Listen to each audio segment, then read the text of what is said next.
দর্শক, আপনারা সব কেমন আছেন?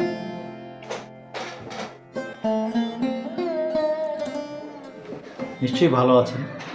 শীতের দিন, বিভিন্ন ভ্রমণের প্রস্তুতি নিচ্ছেন নিশ্চয়ই।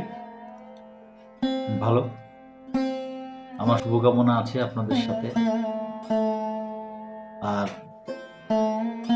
ভাবছিলাম অনেকদিন আপনাদের সাথে আমি আমার নিজের অনেক কথাই জমা হয়ে আছে, শেয়ার করি না। তো ভাবছিলাম একটু নিজেই আবৃত্তি করি কবিতা, আর সেই সাথে আপনাদের সাথে আমার দেখা হবে, কথা হবে, যোগাযোগ হবে। মধুসূদন দত্ত, তার লেখা কবিতাগুলি বাংলা সাহিত্যকে সমৃদ্ধ করেছে এবং আধুনিকতার নান্দনিকতা মূলত মাইকেল মধুসূদন দত্তের কবিতাতে প্রকাশ পায়। এরই মাঝে বেশ কিছুদিন হলো আমি কিন্তু মাইকেল মধুসূদন দত্তের গ্রামের বাড়ি যশোরের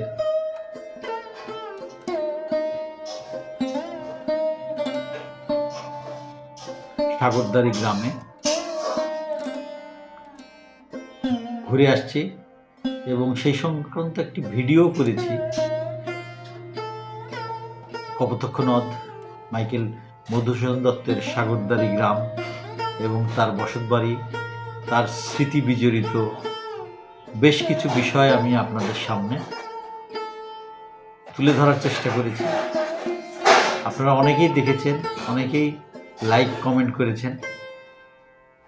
আমি দেখেছি এবং আমি সেই লাইক, শেয়ার, কমেন্টের জন্য আপনাদেরকে আমার আন্তরিক কৃতজ্ঞতা প্রকাশ করেছি। তো আমি আসলে লেখালেখি অনেকদিন ধরেই করি, চেষ্টা করি বাংলা সাহিত্যে নানান বিষয়ের উপরে কবিতা লিখে সেটা সমৃদ্ধ করা। আমার রিসেন্ট একটি কবিতা, শাহজাহান মমতাজ, বিখ্যাত প্রেমের একটি বাস্তব গল্প। আর শাহজাহান মমতাজকে এটি আপনারা অনেক ভালো জানেন। আমি শুধু আমার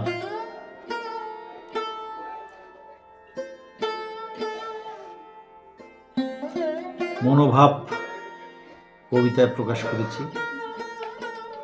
যদি আপনাদের ভালো লাগার সাথে আমি কিছুটা অংশীদার হতে পারি। আচ্ছা, যাই হোক, কবিতা পড়ি, আবৃত্তি করি, আর তারপরে আবার আলোচনা করা যাবে। শাহজাহান মমতাজ বিশ্বপ্রেমের অনির্বাণ চির জ্বলিছে দিল্লির আগ্রায়। মমতাজ প্রীতি প্রেম সুভাষিত রহিবে ততদিন অন্তরে, যতদিন ফুটিবে ফুল,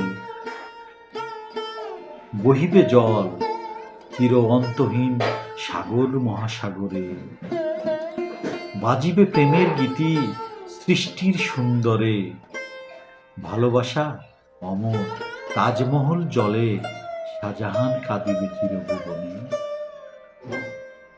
এটি ছিল সনেটের অষ্টক অংশ। এবার ষষ্ঠক অংশ। প্রেয়সী চির নিদ্রায় শায়িত বেদিতে, মুঘল সাম্রাজ্যের অধিপতি ভুলিবে কেমনে। প্রেমিকার শোক কাঁদে অন্তরে, নিভাবে কোন শীতল হ্রদের প্রভাবে, দেখিবে ভুবন মোহিনী দর্শনী চোখে, তাজমহল সেই কীর্তি বাঁচিবে চিত্তে।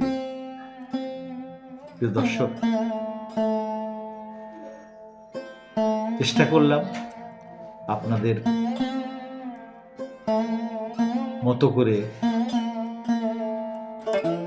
শাহজাহান মমতাজের যে প্রেম, সেই প্রেম কবিতায় লিপিবদ্ধ করতে।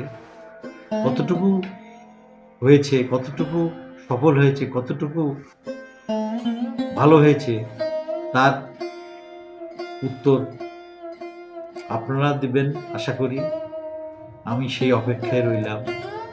আবার আর একদিন আর একটি কবিতা নিয়ে আপনাদের সাথে আমি করব। তবে হ্যাঁ, শুধু কবিতাই আমি আবৃত্তি করব না,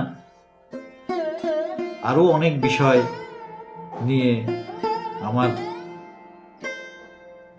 বলার আছে, এবং আমি যেসব বিষয়গুলি খুবই প্রিফার করি সেই বিষয়গুলি নিয়েই আপনাদের সাথে আমি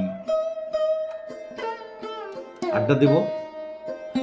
ততক্ষণ পর্যন্ত আপনারা ভালো থাকুন, নিরাপদে থাকুন। আমি আপাতত বিদায় নিচ্ছি। শুভকামনা।